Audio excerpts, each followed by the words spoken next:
Welcome to Relation Tales. Please like this video and subscribe Relation Tales. We're grateful for each and every one of you. Let us know where in the world you're tuning in from. We'd love to hear from you in the comments. Let's begin. The first warning wasn't loud.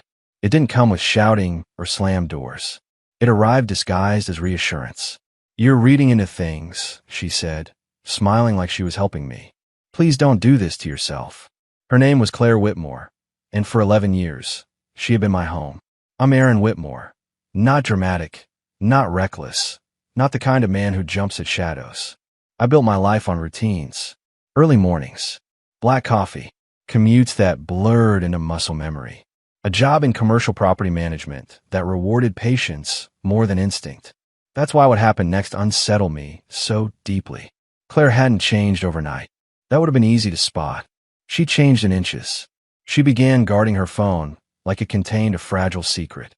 Not hiding it, just angling the screen away, turning notifications silent, smiling at messages she didn't explain. Her evenings stretched longer. Work dinners, she said. Brainstorming sessions. She started dressing differently for those nights.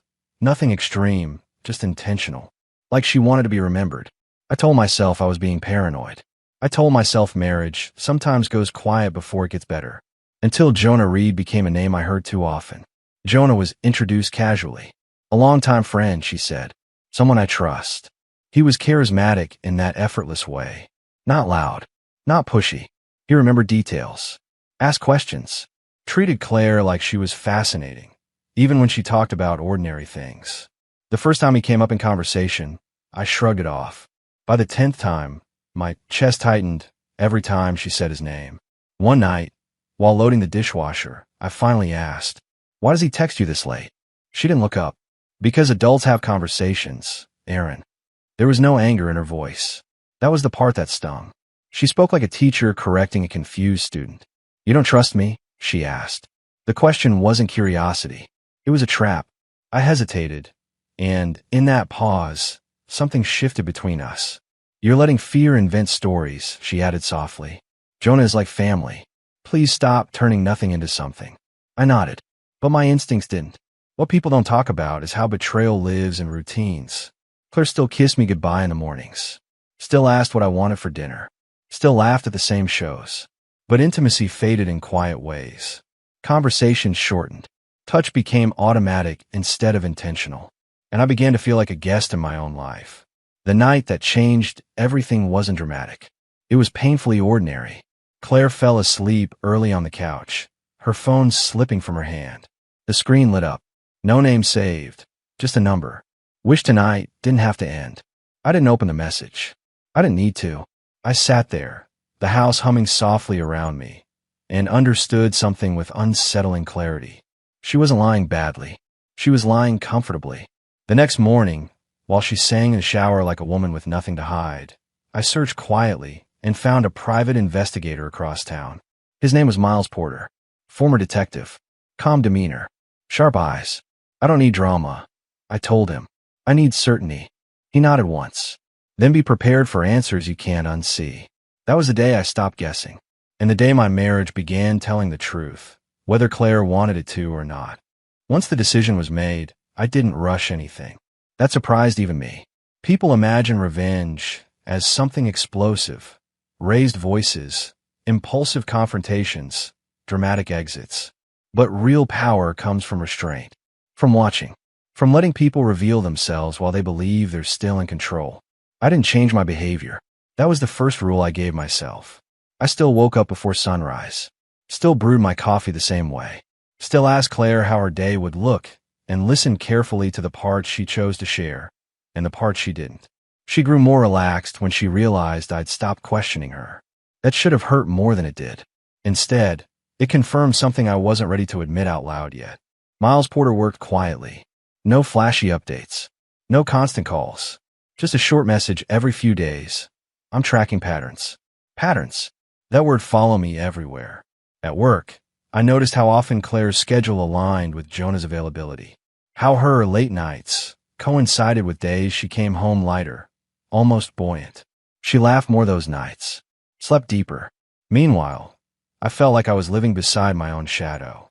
One evening, While we ate dinner in near silence, she reached for my hand. "You've been distant," she said. "Are you okay?" The irony almost made me laugh. "I'm just tired," I replied. "Work's been heavy." She squeezed my hand gently. "We'll plan a getaway soon. Just us." That promise stayed suspended between us, untouched like so many others. Miles called exactly 2 weeks after we first met. "Can you come by tomorrow morning?" he asked. "Bring time. You'll want it." He didn't explain further. I barely slept that night. Not from panic, but from anticipation. My mind replayed every small moment from the past year, rearranging them with new suspicion. What once looked like coincidence now felt deliberate. When I arrived at his office, Miles didn't greet me with sympathy. He slid a folder across the desk. Inside were timestamps, locations, photos taken from a respectful distance. Claire and Jonah leaving a downtown wine bar together. Claire's car parked overnight in a private garage. On a night she told me she stayed late at the office. The two of them entering the same building, hours apart, like people who understood discretion. The images weren't explicit. They didn't need to be.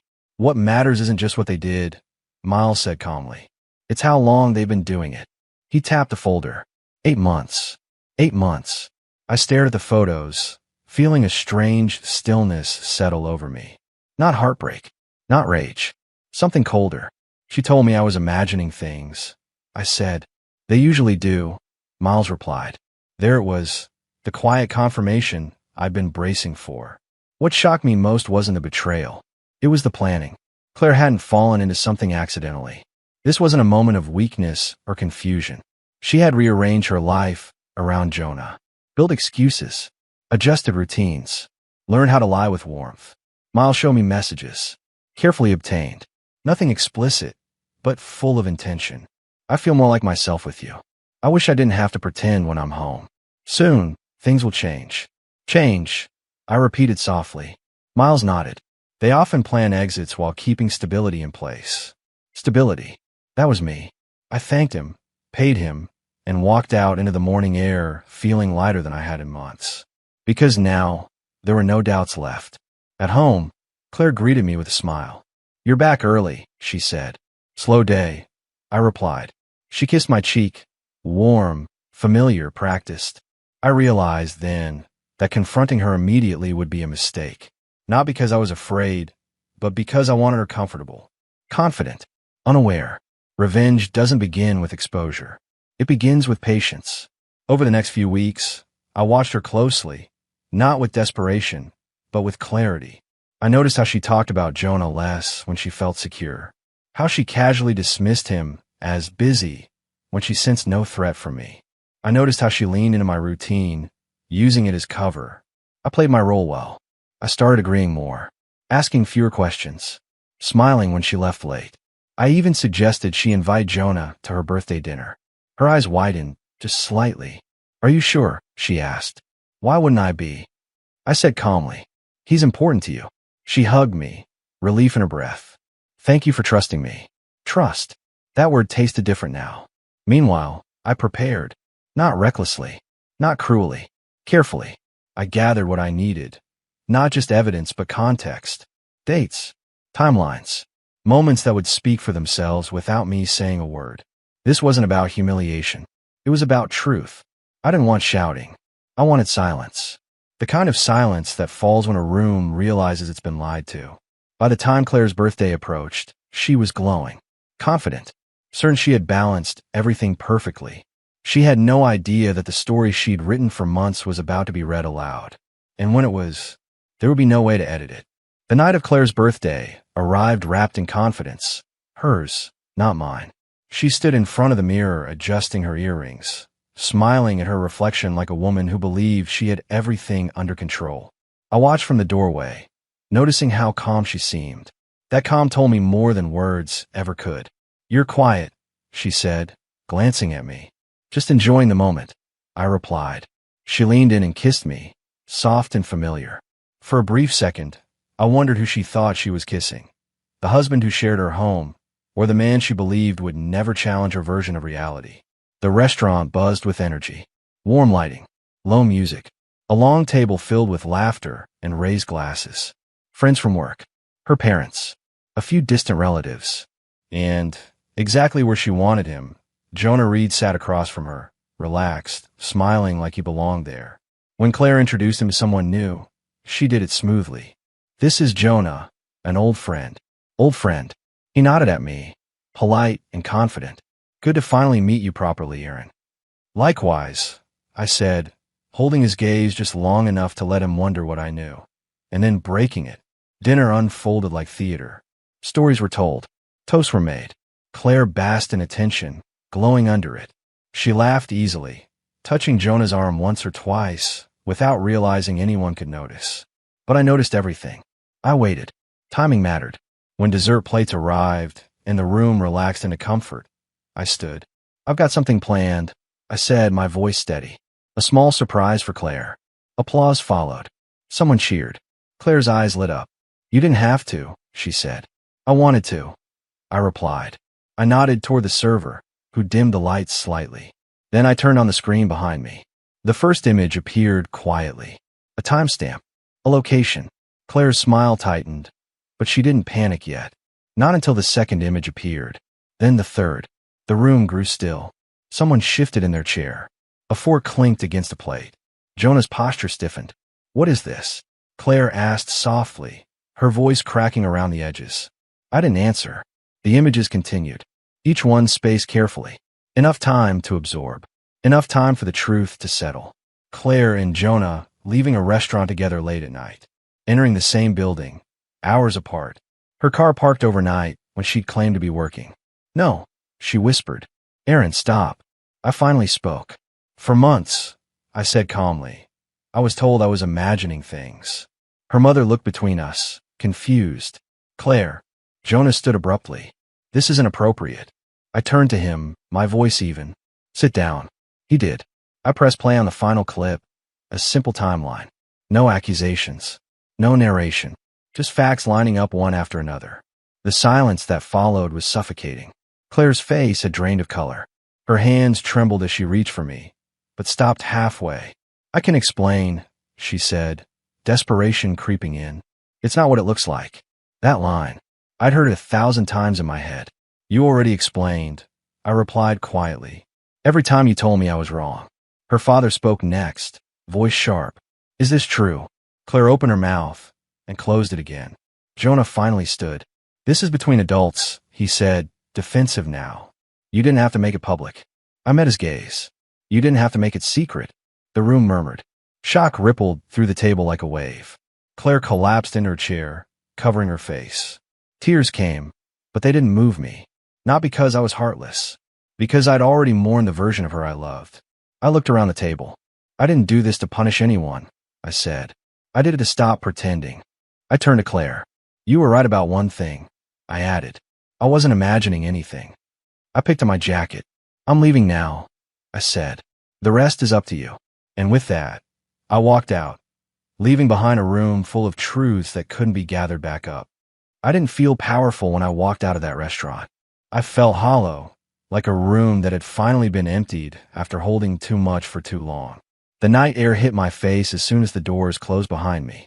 Cars moved past, people laughed on nearby sidewalks, and somewhere inside that building, my wife was facing a truth she'd spent months burying under calm smiles and soft lies. My phone vibrated in my pocket before I even reached my car. "Claire." I stared at the screen for a long moment, then turned the phone face down and kept walking. For years, I had been the man who picked up immediately, the one who smoothed things over, the one who listened first and swallowed his own questions. That night, for the first time, I chose silence, not as punishment, but as protection. When I got home, the house felt unfamiliar, not because anything had changed, but because I finally saw it clearly. The framed photos, the shared furniture, the quiet corners where conversations used to live. I sat on the edge of the couch and exhaled slowly, feeling the weight of everything I'd been holding finally release. I didn't sleep much. My mind replayed moments, not the betrayal itself, but the times I had doubted myself, the times I'd apologized for asking reasonable questions, the times I'd accepted reassurance when my instincts had been screaming. By morning, clarity replaced exhaustion. Claire came home just after sunrise. Her confidence was gone. Her shoulders slumped. Her eyes were swollen from crying. Not the quiet, private kind, but the kind that comes after realization hits too hard to avoid. "I didn't think you'd leave like that," she said softly. "I didn't think you'd lie like that," I replied. We sat opposite ends of the kitchen table, the same place where we'd once planned trips, argued about paint colors, and talked about the future like it was guaranteed. "I didn't mean to hurt you," she said. "I know," I replied. "You just meant to protect yourself." That landed harder than anger ever could. She admitted things slowly, not dramatically, not defensively. She spoke like someone who had finally run out of excuses. She said she'd felt invisible, that Jonah made her feel admired, that the attention had started harmlessly, then quietly crossed lines she pretended not to notice. She said she convinced herself I was distant, that our marriage was already fading, that she wasn't really doing anything wrong. I listened. I didn't interrupt. Not because her words fixed anything, but because understanding helped me let go. "What do you want now?" she asked, her voice barely steady. I folded my hands and met her eyes. "I want honesty," I said, "and distance." She nodded slowly, like she already knew that was the only answer. The separation wasn't dramatic.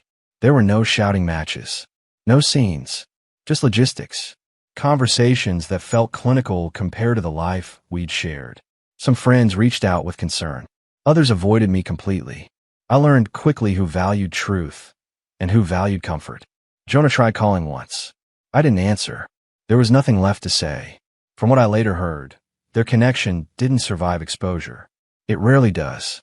Secrets feel exciting until they're forced into daylight. That realization didn't bring me satisfaction. What brought me peace was watching myself change. I started reclaiming parts of my life I'd slowly abandoned. I returned to the gym, not to punish my body, but to feel grounded again. I reconnected with coworkers I'd distanced myself from. I took a project I'd been hesitant to lead and owned it completely. Each small decision rebuilt something inside me. There were nights when loneliness crept in quietly, nights when the house felt too large, nights when memories resurfaced without warning. Healing wasn't linear, but it was honest. And honesty felt lighter than denial ever had. Months later, I ran into Claire by accident. She stood in line at a cafe near my office, flipping through her phone. She looked different. Not broken, just humbled. More present. Less certain. Our conversation was brief. "I never thank you," she said carefully. "For what?" I asked. "For refusing to let me keep lying," she said. "Even when it would have been easier for you." I nodded once. "Take care of yourself, Claire." "You too, Aaron." As I walked away, I realized something that surprised me. I didn't feel anger. I didn't feel triumph. I felt complete. People sometimes ask if I regret exposing everything the way I did. I don't. Because revenge isn't about humiliation. It's about reclaiming your reality. The real victory wasn't the screen at the dinner table. It wasn't the silence afterward. It wasn't watching people connect dots they'd ignored. The real victory was no longer shrinking myself to keep someone else comfortable. I didn't destroy her life. I stopped letting mine be quietly dismantled. If you're watching this and something in your life feels off, if reassurance sounds convincing but leaves you uneasy, listen to that feeling. Being calm doesn't mean being truthful, and love should never require you to doubt your own reality. Sometimes the strongest thing you can do is stop asking for permission to trust yourself.